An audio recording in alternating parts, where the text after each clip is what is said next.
말씀을 함께 봅니다. 출애굽기 3장 12절. 하나님이 이르시되 내가 반드시 너와 함께 있으리라. 내가 그 백성을 애굽에서 인도하여 낸 후에 너희가 이 산에서 하나님을 섬기리니 이것이 내가 너를 보낸 증거니라. 아멘. 할렐루야. 자, 우리가 주일부터 멈출 수 없는 하나님의 말씀, 이런 주제로 함께 은혜를 나누고 있습니다. 네, 어제 저녁까지 말씀을 나누었지만 좀 더 나누고 싶어서 오늘도 어제에 이어서 그 다음 부분을 좀 다루어 보려고 합니다. 하나님께서 애굽에서 이스라엘을 불러내는 목적과 이유가 무엇인가? 우리가 이제 그런 부분들을 함께 생각해 볼 수 있어요. 우리 한번 출애굽기 29장 43절을 보겠습니다. 출애굽기 29장 43절.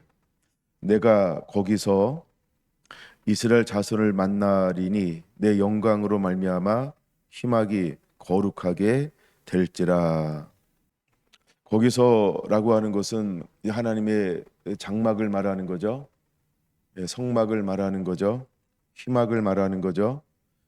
근데 그 장막이 거룩해지는 방법과 이유가 있어요. 음을 좀 높여주세요. 마이크 음을 좀 올려주실래요? 네. 희막이 거룩해지는 방법은 하나밖에 없어요. 내 영광으로 말미암아. 하나님이 임재할 때 성막은 거룩해지는 것입니다. 하나님이 임재하기 전까지는 텐트죠. 하나님이 임재하기 전까지는 그냥 천막이에요. 근데 하나님의 임재함을 통하여서 무엇이 되어지냐 하면 성막이 되어지는 거예요. 그래서 그곳을 하나님은 거룩한 곳이라 이렇게 말씀을 하고 있습니다. 출애굽의 목적을 우리는 무엇이라고 보는가라고 할 때 46절 한번 볼까요? 그들은 내가 그들의 하나님 여호와로서 그들 중에 거하시려고 그들을 애굽 땅에서 인도하여 낸 줄을 알리라. 나는 그들의 하나님 여호와니라. 하나님께서 이스라엘 백성을 애굽에서 이끌어낸 이유를 하나님은 무엇이라고 말씀하고 계시는가요? 여호와로서 그들 중에 거하는 것. 이것이 이스라엘 백성들을 이끌어낸 목적이라고 하는 겁니다. 그러나 하나님이 그들 중에 거한다라고 하는 것은 무엇을 의미하는 걸까요? 하나님이 그들 중에 거한다라고 하는 것은 이제 하나님은 이스라엘을 통하여서 예배를 받으시기를 원하신다라고 하는 것입니다.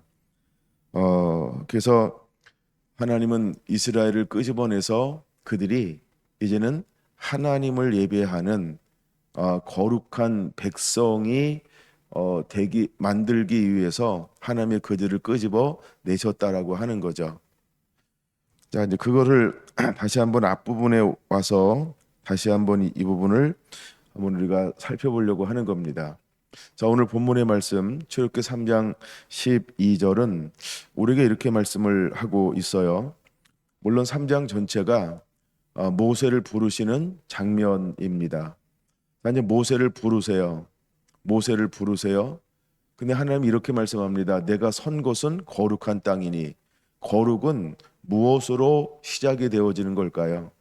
거룩은 무엇으로부터 시작되어지는 것일까요? 하나님의 임재. 즉 하나님이 임재하는 곳은 어디든지 땅이 변화가 되어지는 거예요. 거룩한 땅으로. 근데 하나님께서 모세가 다가오는 것을 보면서 내가 선 곳은 이렇게 말을 해요. 아무데나 거룩한 땅이 되는 게 아니고 하나님이 임재하는 그 땅은 거룩한 땅이 되는 거죠.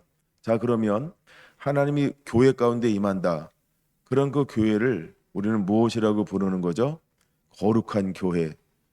만약에 하나님이 여러분 가정에 임하신다. 그런 그 각 가정을 우리가 무엇이라고 부르는 거죠? 거룩한 가정. 그게 거룩한 가정이 되는 거예요. 거룩함은 다른 것으로 만들어지지 않아요. 하나님이 함께할 때만 거룩함이 만들어져요. 하나님이 함께할 때, 하나님이 임재할 때만 거룩함이 만들어지는 거예요. 우리가 스스로 우리는 거룩하게 우리가 구별하자. 우리가 아무리 구별해도 하나님의 임재가 없으면 그것은 거룩해지는 건 아니에요. 거룩의 준비지. 근데 하나님이 어느 곳에 임재하든 그것은 바로 거룩하게 되는 거예요. 그래서 우리가 무엇을 바라보는 자가 되어야 할까 할 때, 무엇을 악마하고 소망하는 자가 되어야 하느냐라고 할 때 하나님의 임재를 사모하는 자가 되어야 합니다. 자, 이제 하나님께서 모세를 부르시면서 하나님이 하고 싶은 일들에 대해서 여러 가지로 말씀을 하고 계신 거죠. 3장 7절 이렇게 말합니다. 여호와께서 이르시되 내가 애굽에 있는 내 백성의 고통을 분명히 보고 그들의 감독자로 말미암아 부르짖음을 듣고 그 근심을 알고라고 말입니다. 자, 하나님의 분명히 고통을 들으셨어요. 그러한 다음에 그들을 인도하여 내기를 하나님은 원하셨어요. 그래서 9절 이제 가라 이스라엘 자손의 부르짖음이 내게 달하고 애굽 사람이 그들을 괴롭히는 학대도 내가 보았으니 이제 내가 너를 바로에게 보내어 너희에게 내 백성 이스라엘 자손을 애굽에서 인도하여 내게 하리라 하면서 하나님은 모세를 이제 그들에게로 파송하고 있는 것입니다. 그러면 우리에겐 여러 가지 이제 뜻들이 이루어져야 하는데 그 중에 하나는 준비가 되어지고 있어야 한다라고 하는 것입니다. 그들은 430년 동안 애굽 땅에 살았습니다. 그리고 지난 시간에 나눴던 것처럼 그들은 296년 동안 생육하고 번성하는 그런 삶을 살았습니다. 근데 1장 8절 요셉을 알지 못하는 왕이 들어섰고 몇 년 동안 134년 동안 그들은 이제 노예의 생활을 하게 되어집니다. 그들은 노예 생활을 하면서 하나님 앞에 부르짖기 시작을 하는 것이죠. 예.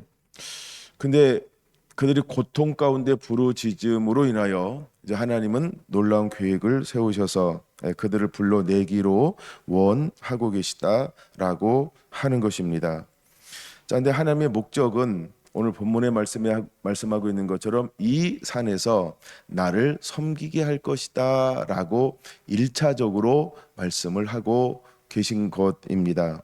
자, 그럼 이 말씀은 어디서부터 시작이 되어지고 있는가?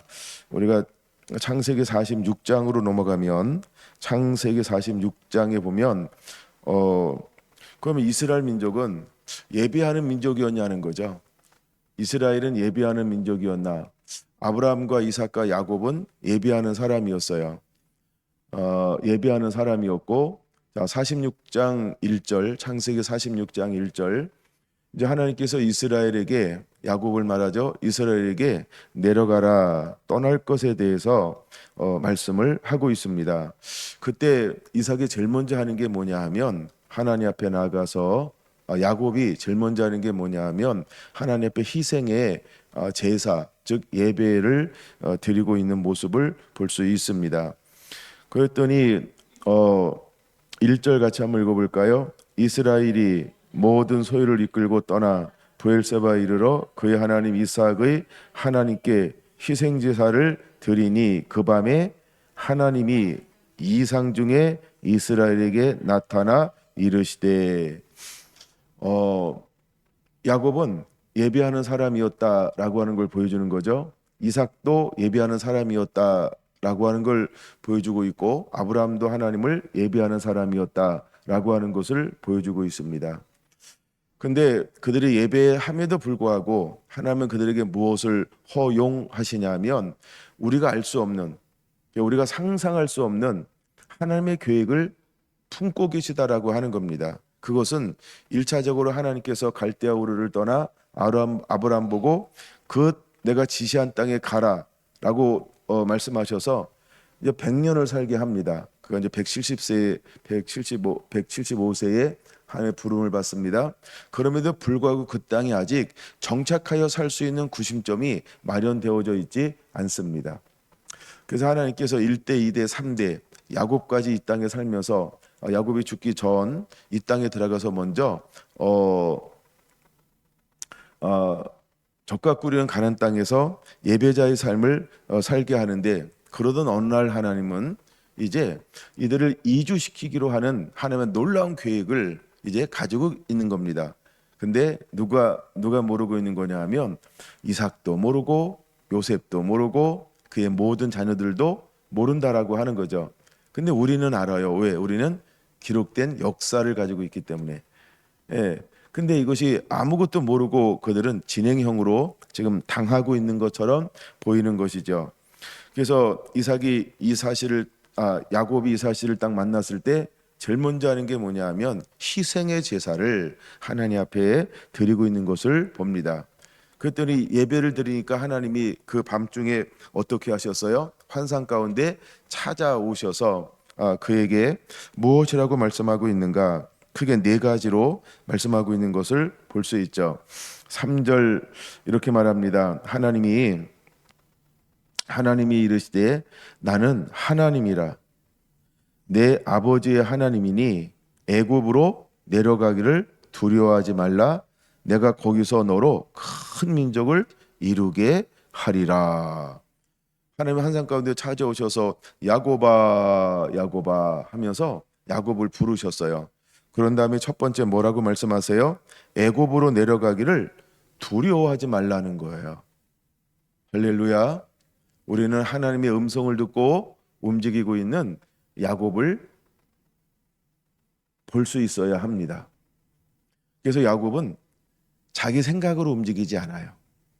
아브라함도 말씀을 따라갔던 것처럼, 이삭도 말씀을 따라가는 것처럼, 야곱도 이제 하나님께서 애굽으로 내려가라 라고 하셨으니까 그가 한 걸음 한 걸음 옮기는 것은 어떤 발걸음이 되는 걸까요? 하나님의 음성을 듣고 순종하는 발걸음이 되어지는 거예요. 자, 아브라함도 갈 바를 알지 못하였던 것처럼 이삭도 그 그랄 땅에 머무르라라는 음성을 듣고 그 땅에 머물렀을 때 어떤 일이 일어날 걸 전혀 몰랐던 것처럼 오늘 이 시간도 야곱도 동일한 거죠. 애굽으로 내려가? 그러니까 그 마음속에 어떤 마음이 들 수밖에 없어요? 두려움이 들 수밖에 없어요.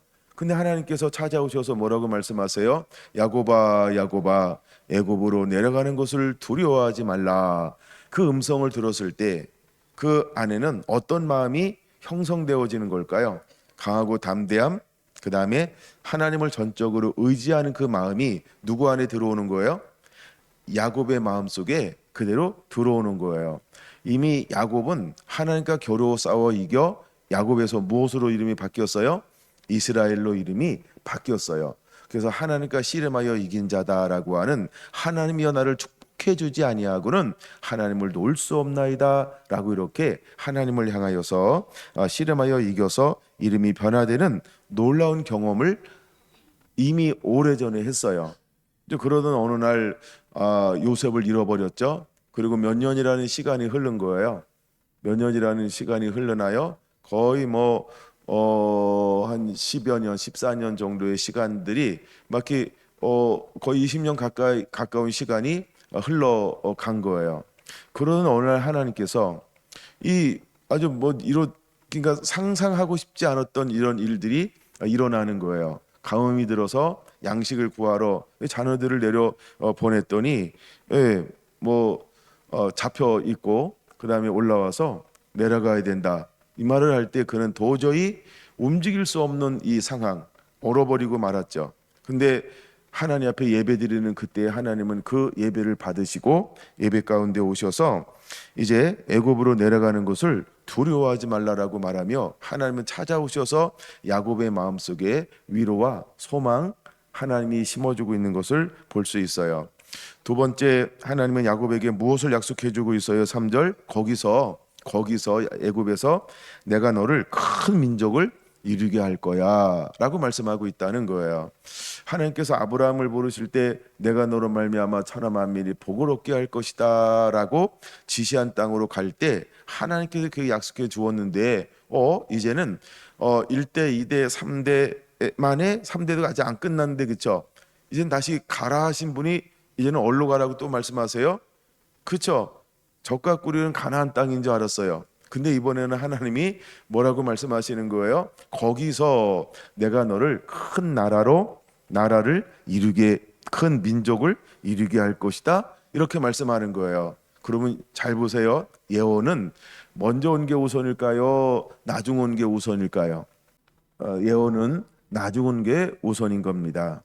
그래서 야곱은 하나님의 음성을 듣고 의심하지 아니하고 그대로 일어나서 순종으로 발걸음을 옮기는 것을 볼 수 있습니다. 그 다음에 세 번째, 하나님은 내가 너로 큰 민족을 이루겠다라고만 말씀하고 멈춘 것이 아니고 4절 보니까 세 번째 어떤 약속을 함께 하고 계신가요? 내가 너와 함께 할 것이다. 와, 너무너무나 멋있는 약속이죠. 어쩌면 정말 믿음의 사람들에게 가장 중요한 약속은 어떤 약속이어야 할까? 저는 이 세 번째 약속이 우리에게 가장 중요한 약속이 되어야 하지 않는가, 이런 마음을 한번 가져봅니다. 내가 너와 함께 애굽으로 내려갈 것이다 라고 말입니다. 하나님은 이렇게 야곱에게 약속해 주고 있다는 겁니다. 네 번째, 그런 다음에 하나님은 그걸로 끝나는 것이 함께 가겠다라고 끝나는 것이 아니고 네 번째 약속은 어떤 약속을 해주고 있을까요? 반드시 너를 인도하여 다시 올라오게 할 것이다, 이렇게 약속해 주고 있다라고 하는 것입니다. 와우, 그렇죠? 반드시 너를 인도하여 다시 올라오게 할 것이다, 이렇게 약속해 주고 있다라고 하는 겁니다. 여러분, 이스라엘은 그냥 내려가는 것이 아닙니다. 하나님께서 먼저 요셉을 인도하였고 말씀이 응할 때까지 하나님의 그를 착고와 쇠사슬에 묶여 있게 하고 말씀이 그를 단련하고 연단하였음에도 불구하고 하나님의 요셉에게만 역사한 것이 아니고 오늘 보니까 누구한테도 하나님은 찾아오시나요? 그렇죠? 야곱에게도 찾아오셔서 하나님이 함께 하시는 약속의 말씀, 보증의 말씀, 확증의 말씀을 해 주고 있는 부분들을 우리가 분명히 볼 수 있는 겁니다. 자, 그러면 왜 하나님은 46장에서 다시 야곱에게 찾아오셔서 약속의 말씀을 해주고 있을까요? 야곱은 그 70명의 가장이기 때문에 그래요. 최고의 리더이기 때문에 그런 거예요.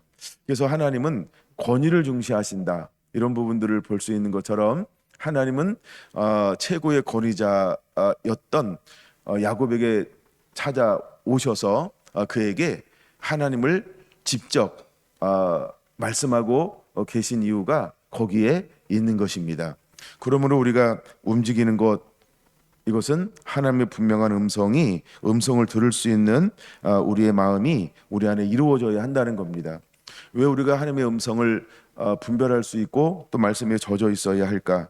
왜 우리는 하나님의 음성을 아는 자가 되어야 할까? 하나님은 때때로 우리가 기도하는데 아무런 음성이 없잖아요. 그럼 멈추는 거예요. 예. 우리가 이제 일상적으로 삶을 사는 것은 그냥 일상적으로 굴러가면 돼요. 근데 어떤 우리가 이렇게 움직이는 것들에 있어서는 하나님의 분명한 사인이 없다 그러면 그냥 멈추는 걸 우리가 배워야 돼요. 멈추는 법을 우리가 때로는 배워야 합니다. 근데 우리는 음성이 없으면 내가 최선으로 하는 거야 하면서 때로는 나의 최선을 가지고 행할 수도 있어요. 근데 지금 이 땅을 떠난다는 것은 야곱에게는 일상적인 일일까요? 큰 일일까요? 큰 일이죠. 그러니까 하나님은 찾아오셔서 그에게 분명한 하나님의 음성을 듣고 예배를 드릴 때 이것이 하나님의 섭리인 것을 명확하게 알려주고 있다 있다라고 하는 것입니다. 여러분들도 그렇게 하나님의 음성에 귀를 기울임으로 하나님의 음성을 따라 움직이는 이 법을 배우는 그런 은혜가 있게 되기를 원합니다. 자, 이제 그렇게 움직였습니다. 움직여서 얼마의 시간들이 지났을까요? 이제 수많은 시간들이 흘러가는 겁니다. 근데 그들이 내려갔을 때에 하나님은 그들에게 어떤 은혜와 축복을 내려주고 있는가? 첫째, 우리가 출애굽기 1장 8절 복습하는 거예요. 1장 7절에 보면 이스라엘 자손은 생육하고 불어나 번성하고 매우 강성하여 온 땅에 가득하게 되었더라. 이런 놀라운 은혜와 축복을 마음껏 누리는 것을 볼 수 있어요. 그다음에 하나님이 거기 내려가기를 두려워하지 말라고 말씀했어요. 하나님 거기서 무엇을 한다고 말씀했어요? 내가 큰 민족을 이루게 할 것이다 라고 했던 이 말씀이 8절에 보니까 7절에 보니까 계속해서 그 말씀이 진행되어지고 있는 것을 볼 수 있는 거죠. 자, 그러면 요셉을 아는 왕, 요셉을 모르는 왕이 들어서기 전까지 여전히 그들이 7절이 일어나는 원인은 어디에다 두어야 할까요? 내가 너와 함께 할 것이다라고 약속해 주었잖아요. 세 번째 약속. 그것이 실제로 지금 고센이라는 땅에서 이루어지고 있는 모습을 우리는 보고 있는 것이다. 이렇게 믿음으로 취해야 한다라고 하는 겁니다. 그래서 7절 생육하고 번성하여 매우 강하여 온 땅에 가득하게 되고 있었다라고 하는 것입니다. 8절. 근데 이제 요셉을 모르는 새로운 임금이 들어섰어요. 근데 그들을 보면서 그는 어떤 마음을 가지게 되나요? 어떤 마음을 가지게 되나요? 9절에 보면 어떤 마음을 가져요? 우리보다 많고 강하도다. 그 다음에 10절에 보니까 지혜롭게 하자 두렵건대 전쟁이 일어나면 우리와 대적하고 우리와 싸우고 이 땅에서 나갈까 하노라. 이런 두려움을 이제 갖게 된 거예요. 근데 여기에 뭐라고 표현하고 있냐면 이 단어가 굉장히 중요한 겁니다. 새 왕이 일어나라고요. 그러면 아무리 생육하고 번성하고 강하고 그 땅에 가득하다 할지라도 이스라엘은 애굽 땅에 무엇이 아니에요? 예, 그렇죠. 왕이 아니라는 거예요. 왕권이 없다는 거예요. 이 왕권이 없다라고 하는 것은 어떤 의미냐면 누군가의 권위 아래 머물러 있어야 한다 이런 의미가 있는 거예요. 그래서 하나님은 거기에서 왕적 권위를 주지 않았어요. 그러면 그 땅의 왕적 권위는 하나님이 누구한테 준 거예요? 뭐 다 바로니까 바로만 얘기할게요. 바로가 왕이에요. 그러면 그는 누구의 말을 들어야만 됐어요? 예, 왕의 말을 듣는 거예요. 왕의 말을 듣는 거예요. 그래서 하나님이 애굽 땅에서는 이스라엘 민족에게 왕권을 주지 않았어요. 그래서 그 땅이 아무리 기름진 땅이었어요. 그 땅이 목축하기 좋은 땅이었어요. 그 땅에서 하나님은 복의 복을 허락하여 주었어요. 얼마나 그 땅에 살기 좋은 땅이고 좋은 땅이고 기름진 땅이었으면은 그렇게 생육하고 번성하는데 강대한 나라와 민족을 이룰 수 있을 정도로 번창하고 번성해 갔을까? 그것만 보아도 그 땅이 정말로 아름다워서 정착하고 싶은 땅일 수 있다라고 하는 거예요. 근데 하나님은 거기에서 이스라엘 민족에게 허용하지 않은 게 있어요. 무엇을 허용하지 않았을까요? 주인이 되지 못하게 만들었어요. 너는 애굽을 차지하라. 애굽을 차지하라는 말을 한 적이 없어요. 애굽을 다스려라 이렇게 말한 적이 없어요.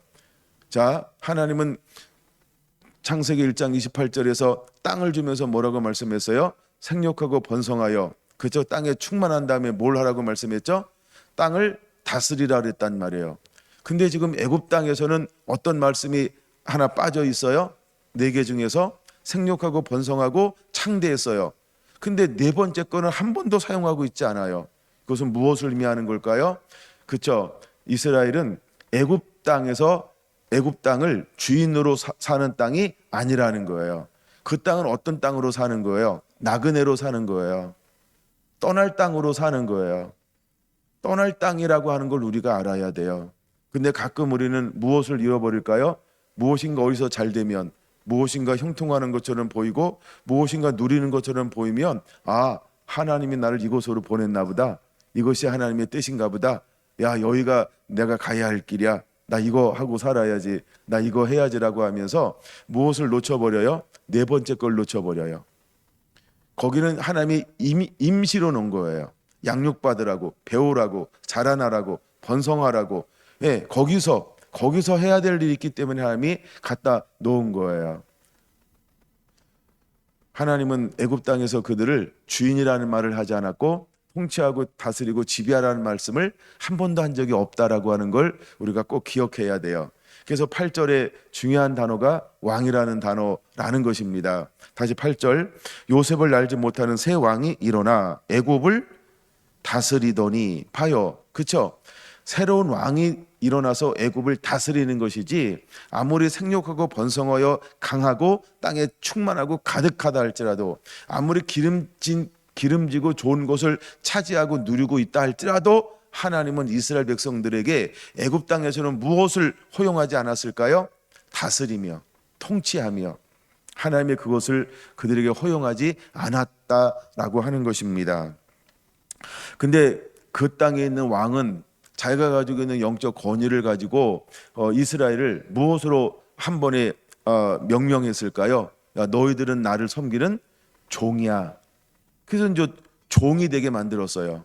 근데 하나님께서도 이미 아브라함에게 예언했고 그 다음에 그 이후에도 예언했을 때 무엇이 된다라고 예언했을까요?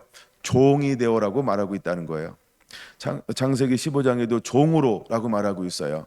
근데 그들은 396년 동안 무엇을 잃어버렸어요?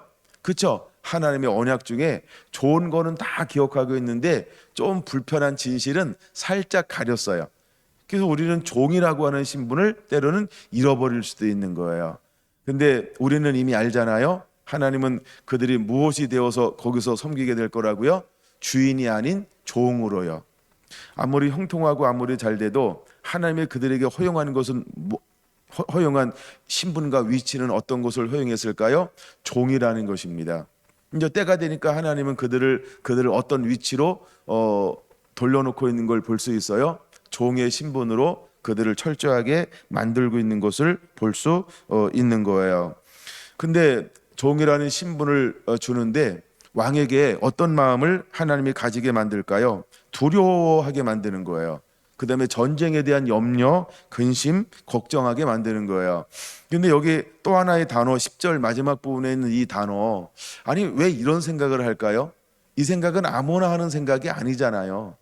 근데 왕이 딱 통치를 하면서 그냥 유대인들을 딱 바라보면서 어떤 생각을 했어요? 이 땅에서 떠나면 어떡하지? 보통 이 생각 해요, 안 해요? 떠날 거 생각해요, 안 해요? 아니 200만 명이나 되는데 여기서 그쵸? 지금 몇 년째 살고 있다 그랬어요? 거의 그쵸? 296년 살고 있는 거예요. 이쯤 살면 떠날 걸 생각할까요? 정착할 거라고 생각할까요? 근데 이상하게 왕은 무슨 얘기를 하는 거예요? 그쵸? 이 땅에서 나갈까 하노라. 이 희한한 생각을 하고 있는 거예요. 거기에는 놀라운 하나님의 섭리가 있는 거예요. 그러면 실제로 바로는 무엇에 대한 두려움이 있는 거예요? 보이게는 전쟁에 대한 두려움이 있는 거예요. 그러나 진짜 두려움은 뭘까요? 그쵸? 200만 명이 이 땅을 떠나는 거예요. 그럼 200만 명이 떠나는 게 그에게 왜 두려움이 될까요? 그러므로 바로는 그냥 바로가 아니라는 거예요. 단순히 애굽이라고 하는 나라만 생각하는 것이 아니고 그 애굽이라는 왕의 자리에 앉아 있는 그에게 어떤 영이 들어간 거예요? 사탄의 영이 들어간 거예요. 그래서 이 백성이 떠나면 어떤 민족을 만들 거예요? 거룩한 민족이요. 제사장 나라요. 하나님의 소유요. 그래서 이 땅에서 하나님께서 이미 오래전에 아브라함과 이삭과 야곱에게 약속했던 그 땅을 이제 이들이 나가서 이들이 그 땅을 차지하면 이 땅 가운데 거룩한 나라가 저들을 통하여서 회복될 거라고 하는 것을 누구는 알고 있어요? 배후에 있는 악한 영이요. 그러니까 바로라는 그 왕에게 어떤 마음을 집어 넣어야만 돼요? 그렇죠? 야, 이들이 나가면 안 돼. 그러면 이 바로 왕은 그 의미가 진짜 의미가 뭔지 알까요, 모를까요? 몰라요. 왜? 사탄이 그에게 이들을 못 나가게 해. 이거를 계속해서 그 영과 마음을 집어넣는 거죠. 너는 무슨 수를 써서 이들을 나가게 하면 안 돼.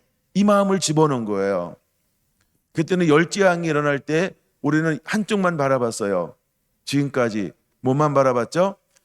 그 마음이 완악해졌더라.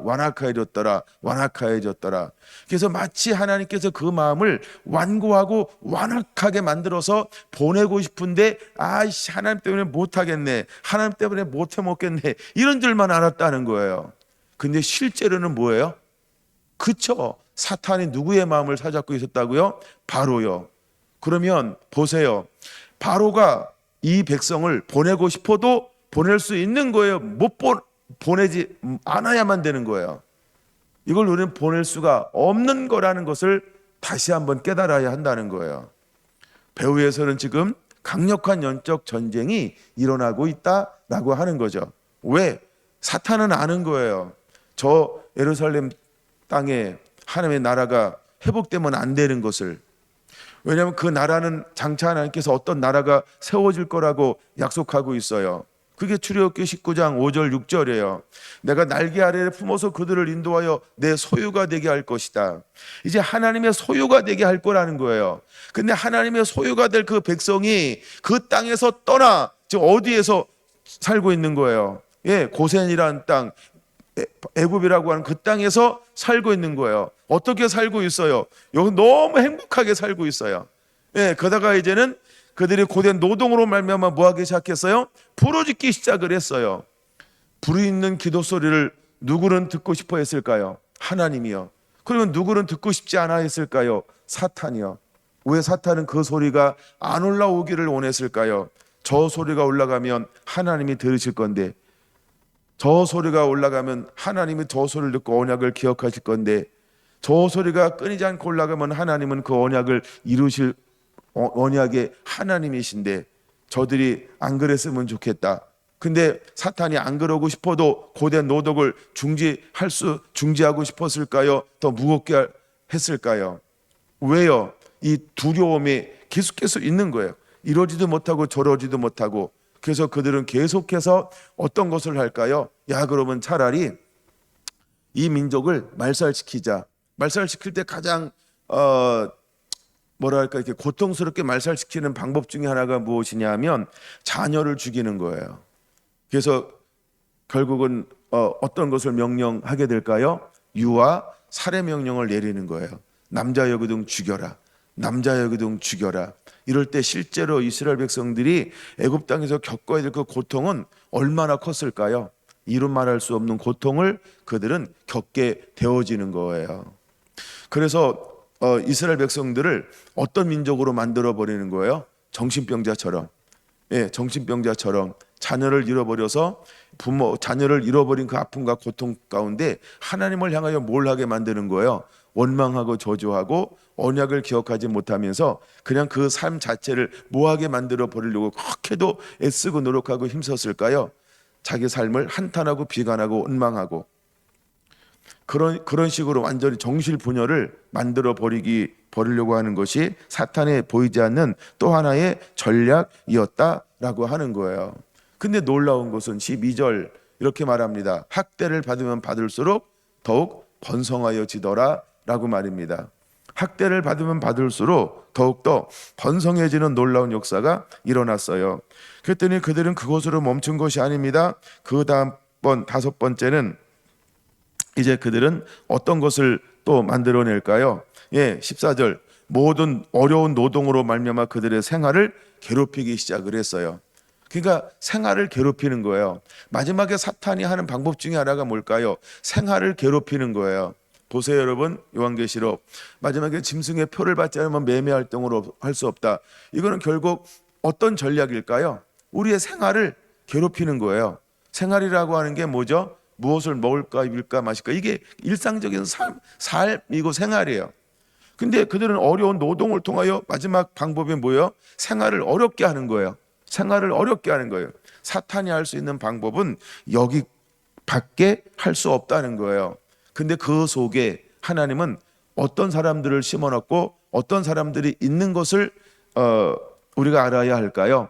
하나님을 경외하는 사람들이 때마다 정확한 타임에 일어나게 되는 것을 우리는 보아야 한다는 거죠. 이 말은 단순히 십보라와 부하가 정확한 때에 일하는 것뿐만 아니라 우리 각각에게 필요한 정확한 타임에 하나님은 우리의 삶을 돌보시고 보호하시고 인도할 거라고 하는 그 사실을 믿음으로 취하는 성결한 성도가 되기를 예수님의 이름으로 축원을 드립니다.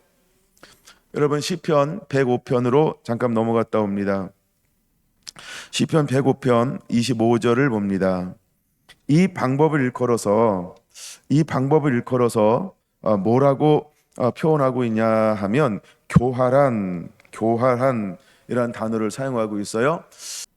25절 같이 한번 읽어보겠습니다. 시작. 또 그 대적의 마음이 변하게 하여 그의 백성을 미워하게 하시며 그의 종들에게 교활하게 행하게 하셨도다. 바로 이것이 그들이 할 수 있는 최고의 전략이라는 거예요. 그들은 스스로 지혜롭게 하자라고 하는 그 지혜로움이 교활하다라는 단어거든요. 근데 시편 105편 25절에 뭐라고 표현하고 있어요? 첫째는 그 백성들을 미워하게 하자.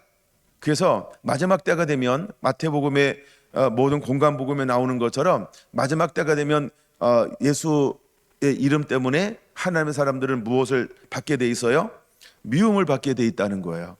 그러니까 세상 전부가 예수님 그러면 미워하는 거예요. 예수와 그러면 미워하는 거예요. 여러분, 교회는 마지막 때는 미움의 대상이 되는 거예요. 이건 사단의 고전적인 전략이고 고전적인 방법이라고 하는 것을 우리가 다시 한번 깨달아야 합니다. 그 다음에 이제 두 번째 전략이 뭐냐 하면 그 종들에게 그를 뭐라고 불러요? 종이라고 부르잖아요. 주인이 아닌 걸 우리가 깨달아야 돼요.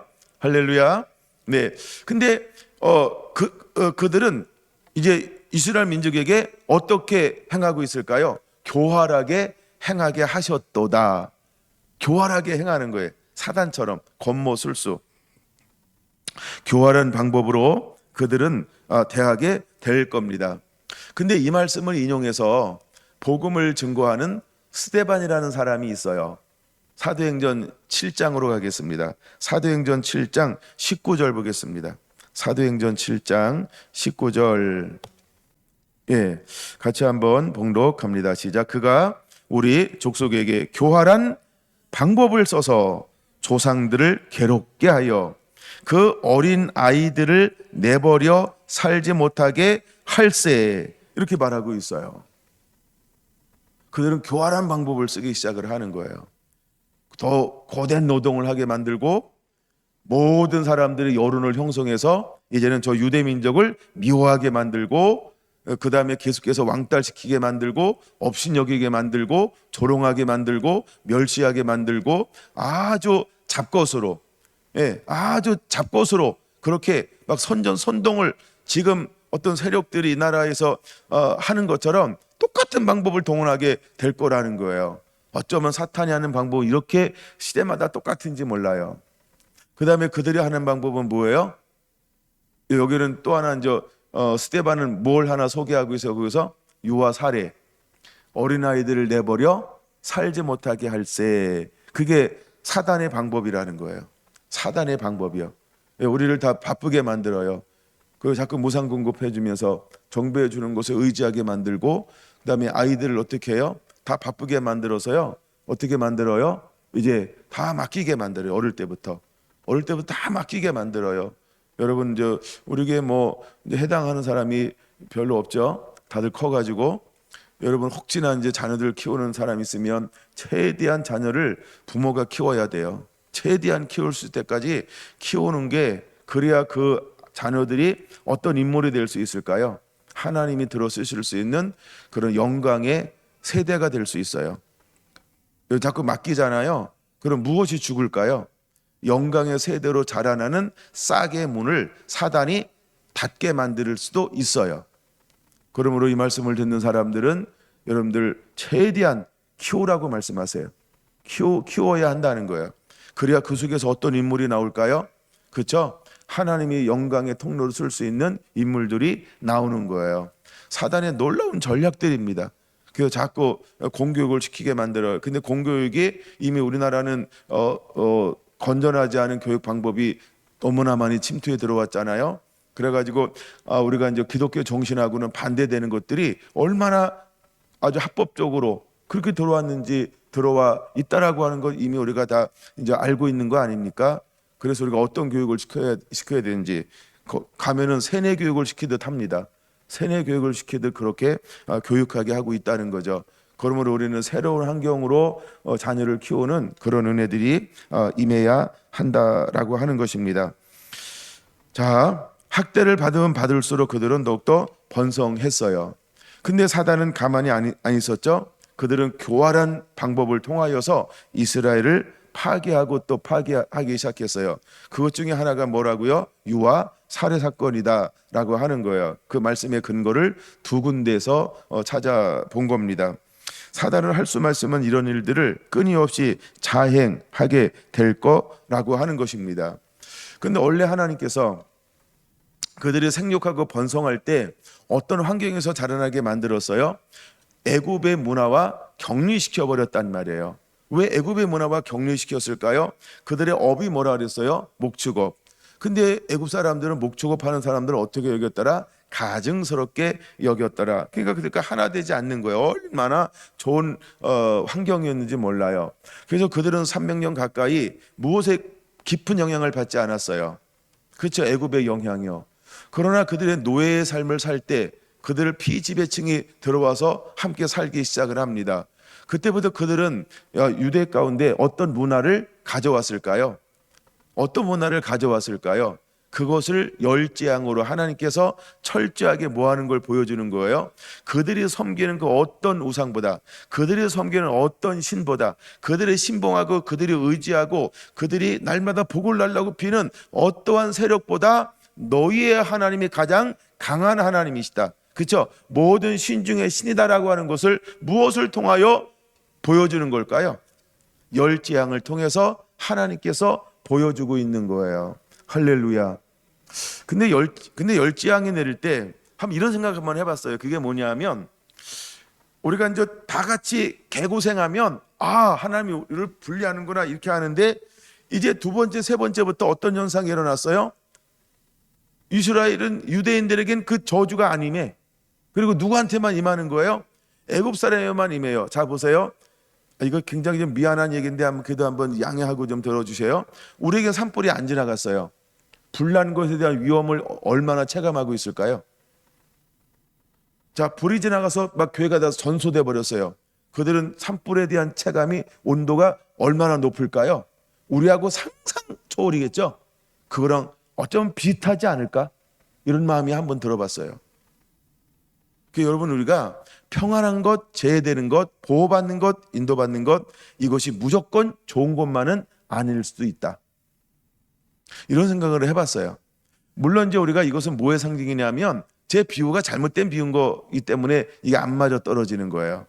근데 하나님의 열재앙을 통해서 마지막에 보여줄 것은 뭐냐 하면 요한계시록도 동일하게 부어줄 거예요. 하나님의 사랑과 그다음에 마귀의 자녀들을 어떻게 분리할 것인지를 하나님이 이미 철저하게 보여주고 있는 샘플이라고 하는 거죠. 그래서 여러분들은 이것을 통해서 무엇을 확신하는 자가 되어야 할까요? 믿음의 확신이요. 왜 내가 하나님의 말씀에 온전히 순종하는 자가 되어야 하느냐? 왜 나는 멈출 수 없이 하나님의 말씀 안에 머무는 말씀의 사람이 되어야 하는지를 분명히 깨닫는 그런 은혜가 우리 안에 분명히 일어나야 할 줄로 믿습니다.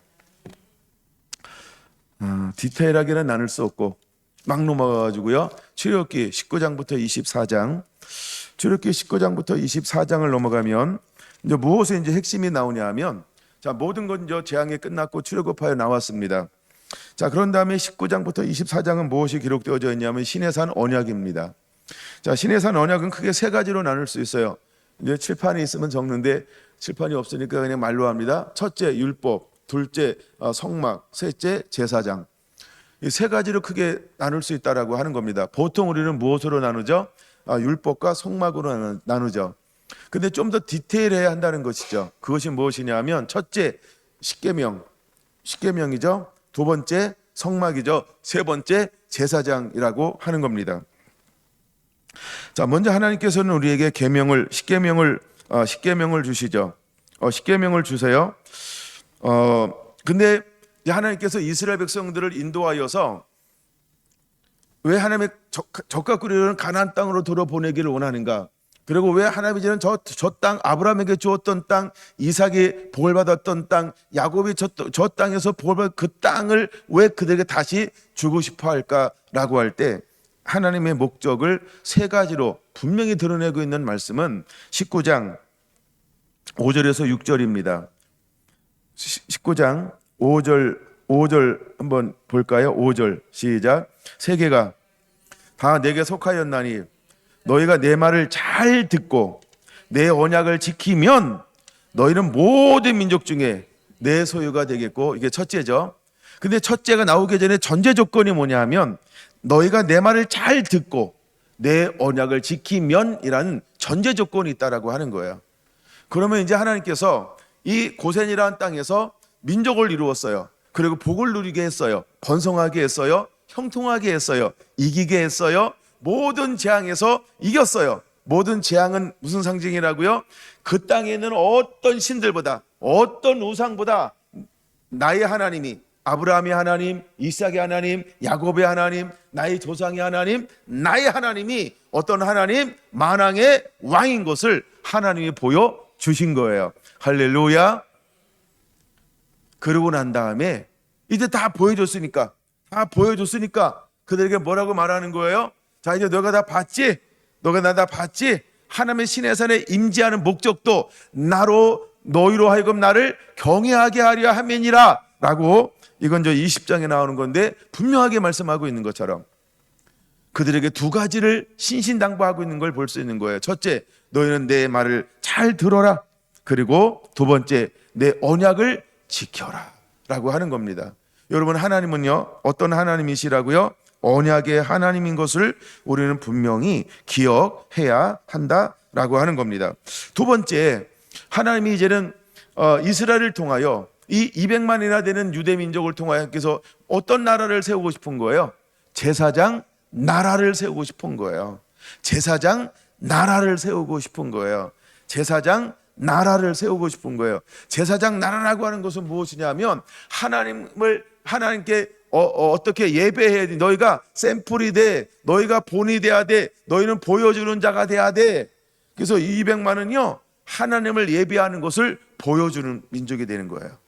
그 다음에 세 번째, 하나님께서 이스라엘에게 요구하는 게 뭐라고요? 너는 거룩한 백성이라. 내가 거룩한 백성을 어떻게 축복해 주는지, 내가 나만을 섬기고 내게 순종하면 내가 어떻게 축복해 주는지 너희는 이 땅에서 보여주는 자가 돼야 돼. 나의 영광을 드러내는 자가 돼야 돼. 나의 거룩함을 드러내는 자가 돼야 돼. 하나님이 이것을 누구한테 요구하는 거예요? 이스라엘에게 요구하고 있는 거예요. 그래서 모세가 한번 무리바에서 불순종할 때 두 가지를 이야기하잖아요. 첫째, 너는 나를 믿지 않았다. 둘째, 너는 나의 거룩함을 나타내지 않았다. 근데 하나님은 모세가 그걸 드러내기를 원하는 것처럼 이스라엘이라는 민족이 하나님만을 신뢰하고 믿고 순종하기를 원하였던 거고, 그래서 내가 너를 나의 소유로 삼았다. 나는 너를 통해서 이제 두 가지를 드러낼 거야. 너는 거룩한 제사장이 돼야 돼. 너는 거룩한 백성이 돼야 돼. 너는 나의 거룩함을 드러내는 민족이 돼야 돼. 하나님이 이것을 이스라엘 백성들에게 요구하셨다는 거예요. 오늘은 다를까요? 여러분, 성결한 교회가 어떤 교회가 되어야 할까요? 똑같은 교회가 되어야 할 줄로 믿습니다. 똑같은 교회가 되어야 할 줄로 믿습니다. 하나님은 우리가 그렇게 살아내기를 원하고 있다라고 하는 것입니다. 각 비전센터에서 예배하는 한 분 한 분들도 같은 비전으로 하나 되어야 할 줄로 믿습니다. 할렐루야. 자, 그러면요, 왜 그들이 거룩한 백성, 제사장 나라가 되어야 할까요? 그 이유가 무엇일까요? 그 말씀을 하고 난 다음에 19장에서 무엇이 소개가 되어지고 있나요? 내가 너에게 임재할 거야. 내가 너를 찾아올 거야. 내가 너희 가운데 이제 영광으로 올 거야 라고 하는 그들에게 무엇을 준비하게 하고 있나요? 임재 준비를 시키고 있는 것을 볼 수 있어요. 아브라함도 예배했어요. 야곱도 예배했어요. 요셉도 이삭도 예배했어요. 그런데요, 이번에는요, 아브라함은 하나님께서 어떤 사람이었어요? 얼굴과 얼굴을 대면하여 함께 동행한 사람. 이삭은 어떤 사람이었어요? 하나님과 함께 동행한 사람. 그 다음에 야곱도 어떤 사람이었어요? 예, 하나님께서 문을 열고 함께 동행했던 사람이었어요. 근데 이제는 하나님은 어떤 방법으로 오시고 싶어 하는 거예요? 이제는 아브라함을 만나 주었던 어떤 방법보다, 이삭을 만났던 어떤 방법보다, 야곱을 만나 주었던 어떤 방법보다, 요셉을 만나 주었던 어떤 방법보다도 더 다른, 그쵸? 더 넓은 의미의 여호와의 영광을 그들에게 보여주고 싶어 하시는 거예요. 그래서 그들에게 무엇을 준비하라고 말씀하고 있어요? 임재를 준비하라 라고 말씀하고 있는 거예요. 임재를 준비하라라고 말입니다. 자, 그들은 430년 만에 새로운 방법으로 하나님이 이스라엘을 이제 만나 주고 싶어 하는 거예요. 그래서 오늘의 본문의 말씀처럼 이 산에서 하나님을 예배하게 할 것이다. 이 산에서 나를 섬기게 할 것이다. 즉 하나님을 이 산 호렙산에서, 이 시내산에서 하나님께서 만나 줌을 통하여서 이제 하나님의 영광을 드러내실 거라는 거예요. 그럼 하나님의 영광을 어떻게 드러내는가 볼까요? 19장 16절부터 20절 앞부분까지 읽습니다. 셋째 날 아침에 우레와 번개와 빽빽한 구름이 산 위에 있고 나팔 소리가 매우 크게 들리니 진중에 있는 모든 백성이 다 떨더라. 모세가 하나님을 맞으려고 백성을 거느리고 진에서 나오매 그들이 산 기슭에 서 있는데 시내 산의 연기가 자욱하니 여호와께서 불 가운데서 거기 강림하심이라. 그 연기가 운기가마 연기같이 떠오르고 온 산이 크게 진동하며 나팔 소리가 점점 커질 때에 모세가 말한즉 하나님의 음성으로 대답하시더라. 여호와께서 시내산 곧 그 산 꼭대기에 강림하시고. 아멘. 자, 하나님께서 그 산에 임재하셨어요. 모든 백성들이 막 하나님의 음성을 듣습니다. 막 빽빽한 구름과 흑암과 연기와 자욱함과 이 놀라운 방법으로 우레와 번개와 빽빽한 구름으로 하나님의 그 산에 임재하셨습니다. 하나님은요, 새로운 방법으로 지금 누굴 만나주고 있는 거예요? 하나님의 소유된 백성, 제사장 나라가 될 그 백성, 거룩한 백성이 될 그 한 사람 한 사람들을 하나님은 지금 찾아와서 만나주고 계신 것입니다. 그 만남 속에서 하나님은 몇 가지를 말씀하신다고요? 세 가지를 말씀하신다는 거예요. 첫째, 십계명. 둘째, 성막. 셋째, 제사장, 제도에 대해서 하나님이 말씀하고 계신다라고 하는 겁니다. 십계명은 무엇일까요? 하나님의 마음을 공개하는 거예요. 십계명은 무엇일까요? 아버지의 마음을 가르쳐 주는 거예요. 우리 십계명을 크게 두 가지로 말하잖아요. 하나님을 사랑하라, 이웃을 내 몸과 같이 사랑하라. 아버지를 어떻게 섬겨야 하는지를 이제는 아브라함에게도 이삭에게도 야곱에게도 요셉에게도 공개하지 않았던 새로운 차원의 더 깊은 것을 지금 공개하고 있는 거예요. 그럼 어떻게 하나님을 섬겨야 한다라고 말씀하고 있을까요? 첫째 계명은 나 위에 다른 신을 내게 두지 말라. 이미 그들은 애굽 땅에서 종살이를 하면서 무엇을 경험했어요? 그 애굽 땅이 뭘 섬기는 걸 봤어요? 각종 우상들을 섬기는 걸 봤어요. 각종 우상들을 섬기는 것을 보았어요.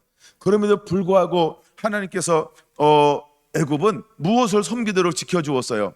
그들의 문화에 최대한 격리시키고 최대한 분리시켜서 하나님만을 섬길 수 있는 것을 하나님께서 그렇게 보호해 오셨다라고 하는 겁니다. 놀라운 방법이에요. 그리고 이제 하나님 열지양을 통해서 봐라, 그들이 섬기는 신이 어떻게 됐는가? 그들이 끔찍히 여기는 신들이 어떻게 됐는가? 그들이 믿고 신뢰하고 의지하고 복을 하고 허구한 날 저렇게 맹신했던 신들을 하나님이 어떻게 했는지를 열지양을 통해서 철저하게 그들은 보게 체험하게 만들어 주었다라고 하는 겁니다. 그리고 그들을 인도하여 낸 다음에 첫 번째 주는 계명이 무엇이었어요? 나 위에 다른 신을 내게 두지 말지니라. 하나님이 이 계명을 주었다는 거예요. 하나님 위에 다른 신을 내게 두지 말지니라 라고 말입니다. 놀라운 하나님의 계명을 그들에게 선포하기 시작했어요. 하나, 둘, 셋, 넷 그들에게 선포했어요. 여러분, 이것은 무엇을 보여주는 걸까요? 하나님이 어떤 분인지를 그들에게는 각인시켜주는 거예요. 근데 이때 이 계명을 줄 때는 어디다 주었다고요? 돌판에 주었다는 거예요. 돌판에 주었다라고 하는 거예요. 돌판에 주었다라고 하는 거예요. 근데 이제 어느 시간이 지나면 이 돌판에서 어디로 옮겨질 거라고요? 우리 마음판으로 옮겨질 거예요. 예레미야 31장 31절부터 이제 그 마음속에 하나님께서 새기는 변화가 일어나게 할 것이다 라고 하는 거예요. 근데 하나님이 이렇게 인도하는데 거기다 손 하나 껴놓고 출애굽기 6장으로 한번 넘어가 봅니다. 이제 하나님은 그들을 인도하는데 어떤 분으로 그들을 만나줄까요?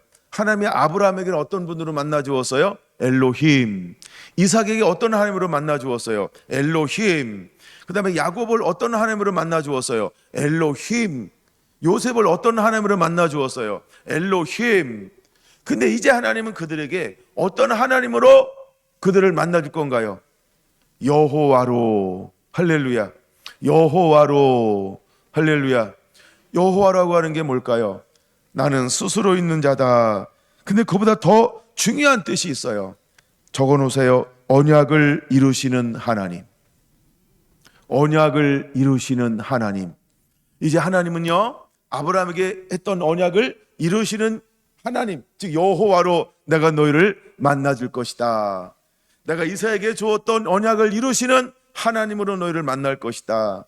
내가 야곱에게 주었던 언약을 이루는 하나님으로 내가 너희를 만나줄 것이다. 내가 요셉에게 했었던 모든 언약을 이루는 하나님으로 너희를 만나줄 것이다. 언약의 하나님으로 지금부터는 너희와 함께 하시겠다는 거예요. 그러면서 시내산에 딱 도착하자마자 하나님은 그들에게 무엇을 하고 있는 걸까요? 언약을 선포하는 거예요. 나는 여호와라 하면서 나는 이 십계명을 너희가 온전히 지켜 순종하면 나는 너희에게 했던 모든 언약을 지킬 것이다. 언약의 하나님으로요. 언약의 하나님으로 하나님이 그들을 만나주고 있다라고 하는 겁니다. 그럼 지금 하나님은 계속해서 이제 어떤 하나님으로 우리를 만나주실까요? 여호와로 만나주실 것입니다. 여호와로 만나주실 것입니다. 언약을 이루시는 하나님으로 만나주실 것입니다. 할렐루야. 언약의 하나님을 찬양합니다. 언약의 하나님을 찬양합니다.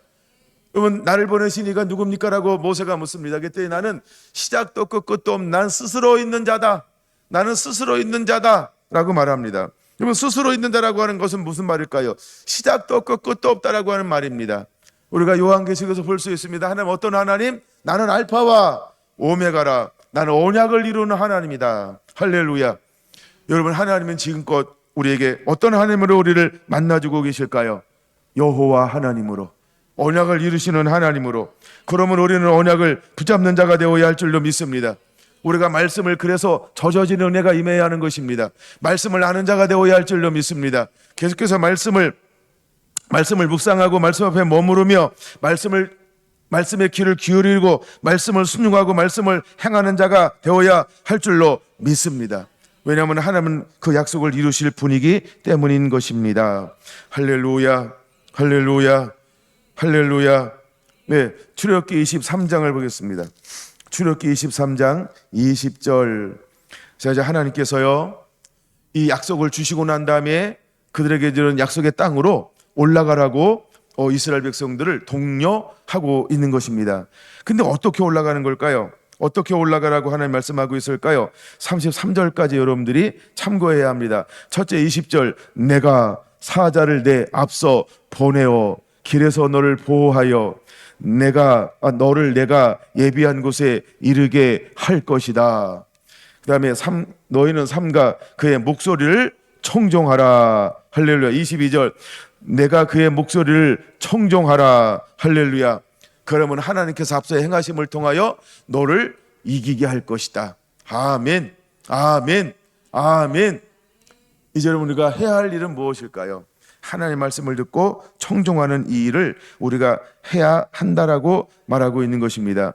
그 다음에 23절도 내 사자가 내 앞서, 거기 있는 모든 일곱 족속을 다 그들 뇌 앞에서 쫓아낼 것이다 라고 말씀하고 있습니다. 25절, 내 하나님 여호와를 섬기라. 그리하면 여호와가 너희의 양식과 물에 복을 내리고 너희 중에 병을 제하리니 내 나라에 낙태하는 자가 없고 임신하지 못하는 자가 없을 것이라. 내가 너의 날수를 채우리라. 할렐루야. 우리가 여호와만 섬기면 그 땅에서 하나님은 어떻게 하시겠다라고 하는 거예요. 너희의 필요한 모든 것을 하나님은 공급해 줄 것이다. 여러분, 오늘 우리가 왜 순종하며 사는 삶이 되어야 할까? 이름도 없이 빛도 없이 순종하는 삶을 살아야 될 분명한 이유는 바로 여기에 있는 것입니다. 여러분 안에 이런 은혜가 그대로 임하게 되기를 예수님의 이름으로 축원을 드립니다. 한마디로 말하면 27절, 28절 다 뭐예요? 하나님 이기게 할 것이다. 하나님 이기게 할 것이다. 할렐루야. 네. 그 다음에 28절, 왕벌을 보내서 하나님이 그 어떻게 할 거예요? 30절, 번성하게 하여 그 땅을 기업으로 얻을 때까지 내가 그들을 내 앞에서 조금씩 쫓아낼 것이다. 우리가 순종만 하면 여호와 하나님이 우리를 위하여 대신 싸우시겠다는 거예요. 하나님의 애굽에서도 함께 했던 것처럼 하나님 어디서도 함께 하는 거예요? 가나안 땅에서도 함께 할 것이다. 하나님은 늘 우리 삶 속에 함께 하시겠다는 거예요. 예수님의 사역 승리의 비결이 무엇인지 아시나요? 사도행전 10장 38절이에요. 이는 여호와가 함께 하셨음이니라. 하나님이 함께 하심이 사역의 비결이었다라고 하는 겁니다. 자, 이제 두 번째로 넘어갑니다. 두 번째 하나님께서 주시는 게 뭐라고요? 성막이요. 성막을 지으라라고 말씀하고 있습니다. 여러분, 성막 속에는 무엇이 있나요?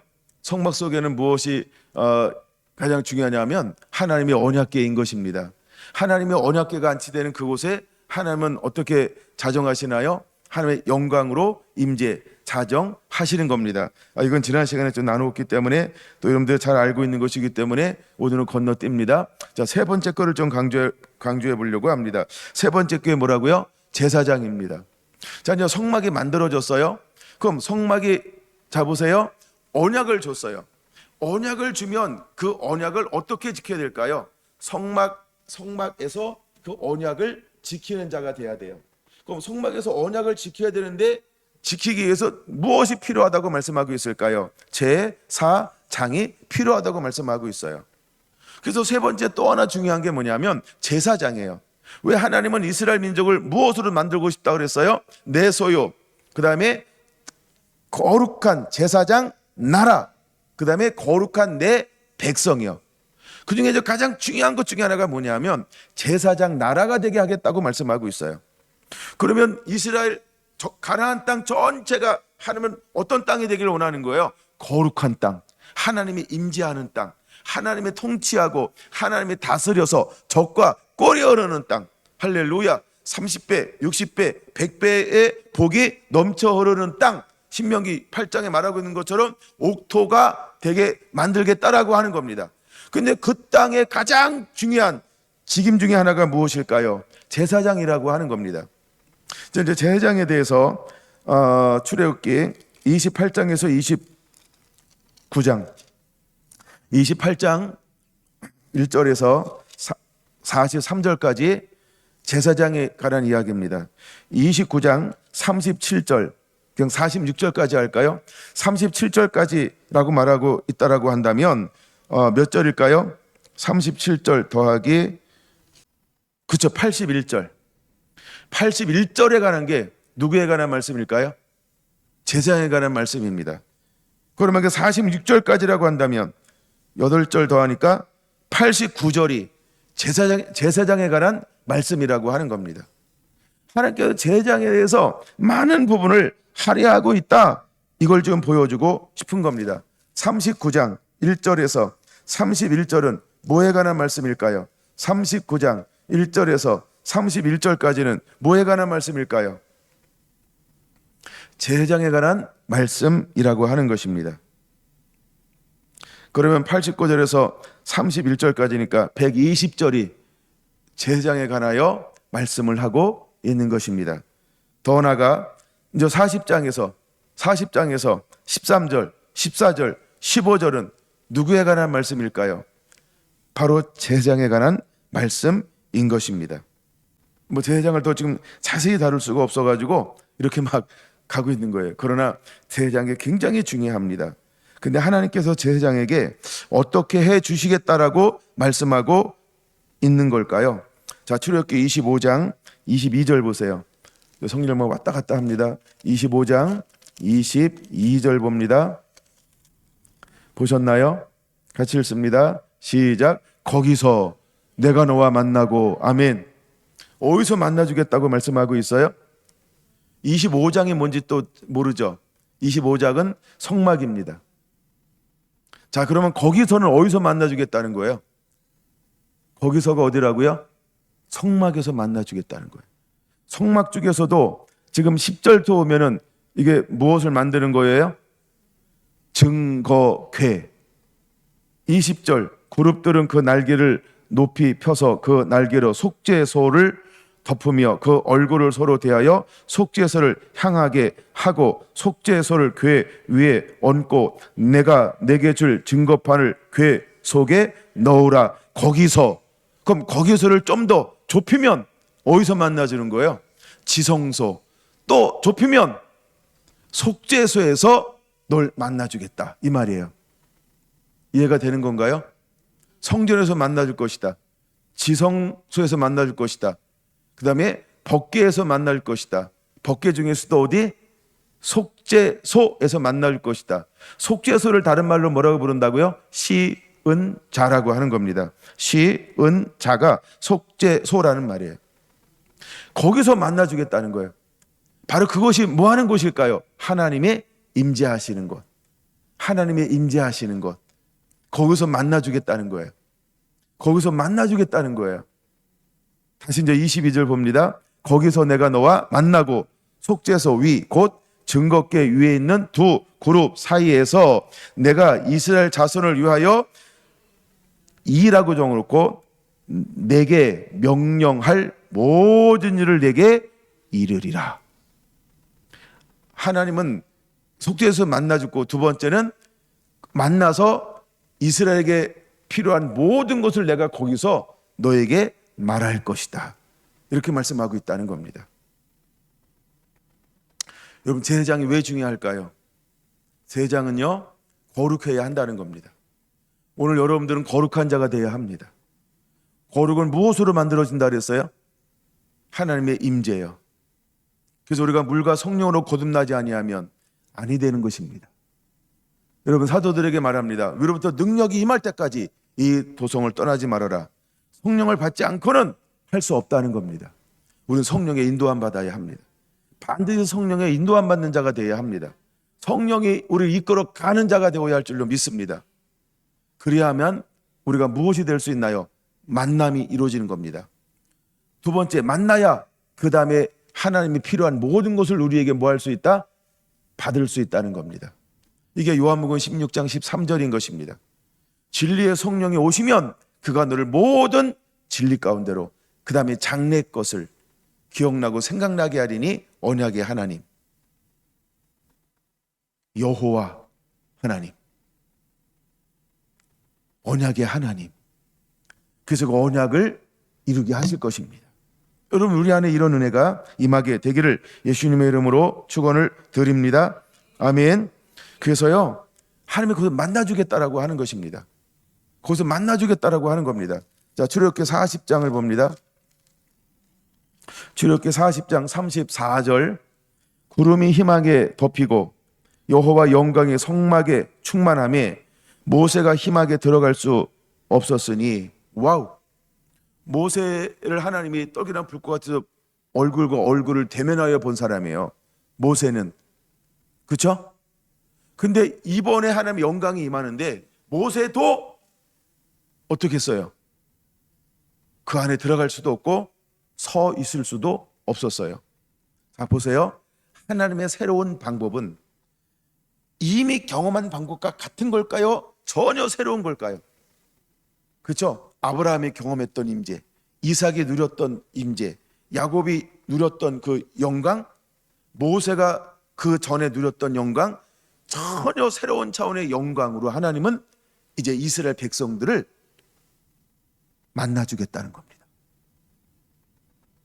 왜요? 하나님 이스라엘 백성들을 통하여 하고 싶은 일이 아브라함보다, 이삭보다, 야곱보다 더 크기 때문이라는 거예요. 왜? 그들이 이제 전체 200만 명이 무엇이 되고야 하니까 하나님의 소유가 되어서 하나님의 영광을 보여주는, 하나님의 영광을 품고 그 영광을 드러낼 제사장 나라가 돼야 되기 때문에 그런 거예요. 그래서 하나님은요, 이제 그곳에 임재하는데 한 번도 공개하지 않았던 광활한 여호와의 영광을 살짝 보여주고 있는 거예요. 다시 한번 그 부분을 볼까요? 35절, 들어갈 수 없었으나 이는 구름이 희막 위에 덮이고 여호와의 영광이 성막에 충만함이었으며. 여호와 영광이 얼마나 충만했으면 들어가서 섬길 수가 없었어요. 무엇만 해야 했을까요? 압도적인 하나님의 영광 가운데 그냥 부복하는 거예요. 아무것도 뭘 하는 게 중요한 게 아니에요. 하나님의 그 압도적인 영광 앞에 그냥 머무르는 거예요. 먼저 하나님은 우리에게 뭘 요구할까요? 그냥 하나님의 영광 앞에 머무르는 거예요. 하나님 앞에 그냥 머무르는 거예요. 하나님 앞에 그냥 나아가는 거예요. 여러분 잘 보세요. 그냥 넘어갈 가능성이 굉장히 높아요. 25장 22절에 내가 거기서 만나서 백성에게 할 말을 내가 너에게 줄 거야. 모세가 뭘 가지고 나가는 게 아니에요. 그렇죠? 하나님이 주는 거예요. 하나님이 선포할 거예요. 여러분, 우리가 자꾸 무엇을 가지고 나가야 한다라고 생각하지 않게 되기를 원합니다. 먼저는 어떻게 하는 거라고요? 그냥 하나님이 우리가 그 앞에 오라 부를 거예요. 만나주겠다 그랬잖아요. 그럼 하나님은 나를 오라 부를 거예요. 그럼 어떻게 해야 될까요? 가면 됩니다. 그런데 출애굽기에 보면 하나님이 만난 게 나와요, 안 나와요? 모세가 안 나와요. 아니, 성막에서 만난 게 나와요, 안 나와요? 안 나와요. 그 성막에서 어디서 만나줄까요? 만나준 게 어디에 기록되어져 있을까요? 출애굽기 다음에 나오는 책이 뭐죠? 레위기입니다. 여러분, 레위기 여호와께서 희막에서 이렇게 말하죠. 맞나요? 그러면 다시 이제 레위기 1장 1절을 봐야 됩니다. 여호와께서. 그럼 그 앞에다가 성경 구절 하나 적어 놓으시란 말이에요. 출애굽기 25장 22절, 출애굽기 25장 22절 이렇게 하나 적어 놔야 되겠죠? 레위기 1장 1절을 보는 겁니다. 여호와께서 희막에서 모세를 부르시고 그에게 말씀하여 이르시되. 모세가 나가나요? 하나님이 그를 부르시나요? 그렇죠? 하나님은 어떤 방법을 취하시나요? 하나님이 부르시는 거예요. 모세야 부르시는 거예요. 창세기 46장에서 희생번제를 드렸더니 막 이스라엘이, 야곱이 씨름하며 막 기도하니까 하나님께서 말씀하는 게 아니고, 그렇죠? 예배를 드렸더니 환상 가운데 오셔서 그가 뭘 하는 거예요? 하나님이 야곱아 야곱아 부르시니 내가 여기 있나이다. 야곱아 두려워하지 말라. 애굽으로 내려가라. 내가 너와 함께 할 거야. 내가 너로 큰 민족을 이루게 할 거야. 그리고 반드시 내가 너를 다시 올라오게 할 거야. 가, 내가 너와 함께 할 거야. 여러분, 오늘도 하나님은 우리에게 어떻게 만나주기를 원할까요? 여러분, 우리가 머무는 이곳을 무엇으로 만드는 자가 해야 할까? 성전이요. 그러니까 거룩한 곳이요. 우리가 머무는 곳이 거룩한 곳이 될 때 하나님은 찾아오시는 거예요. 부살렙과 오홀리압과 모세가 함께 여호와께서 말씀하신 그대로 순종하여서 이것을 딱 이제 우리가 준비해 놨을 때, 그때서 하나님은 뭐 하실 수 있는 거예요? 영광으로 임하실 수 있었던 거예요.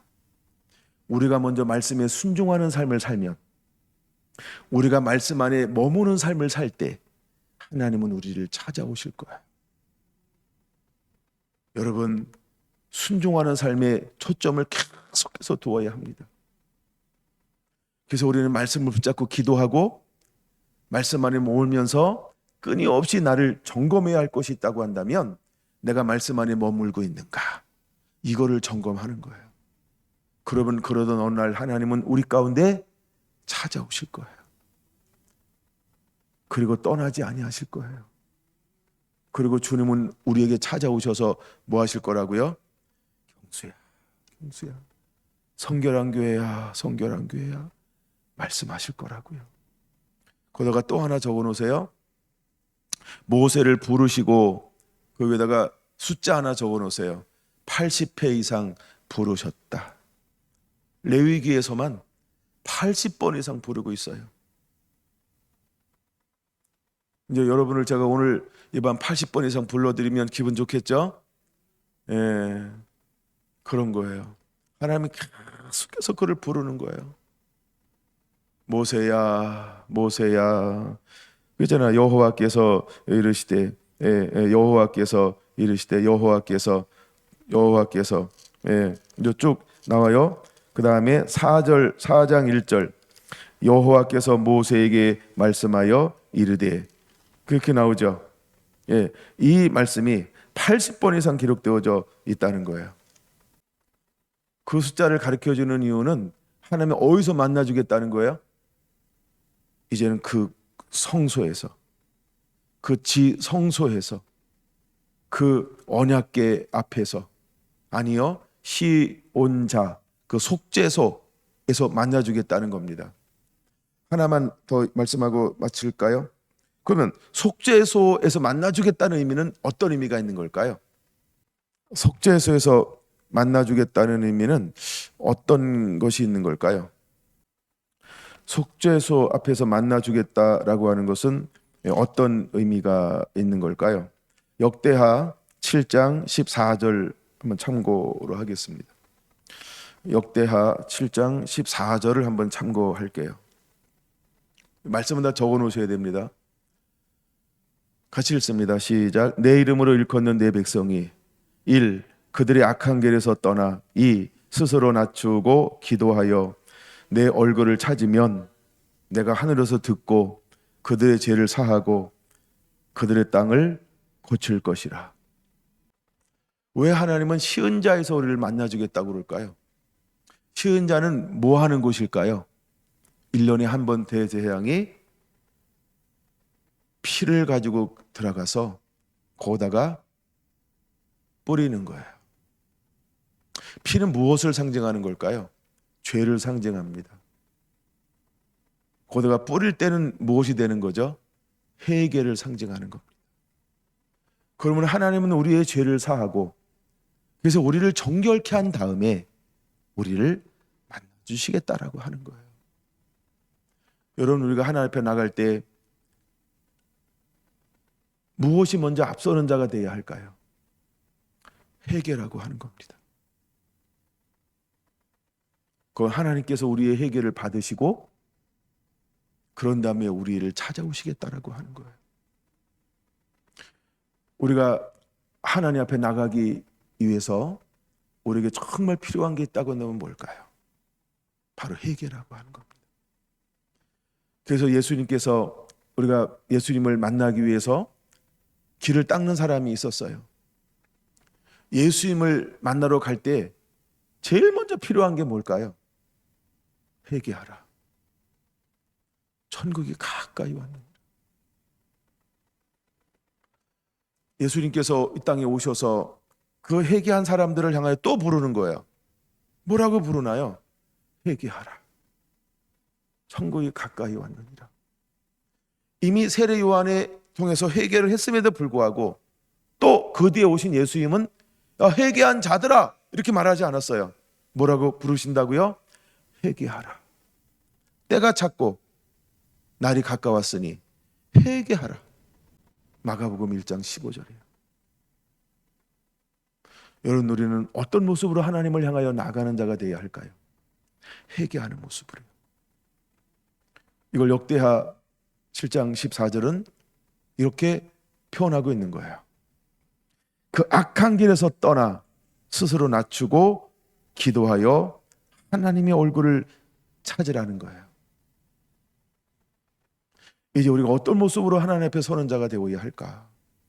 우리가 더 깊은 하나님의 임재 가운데 들어가기 위해서 우리에게 매일매일 필요한 것이 무엇일까?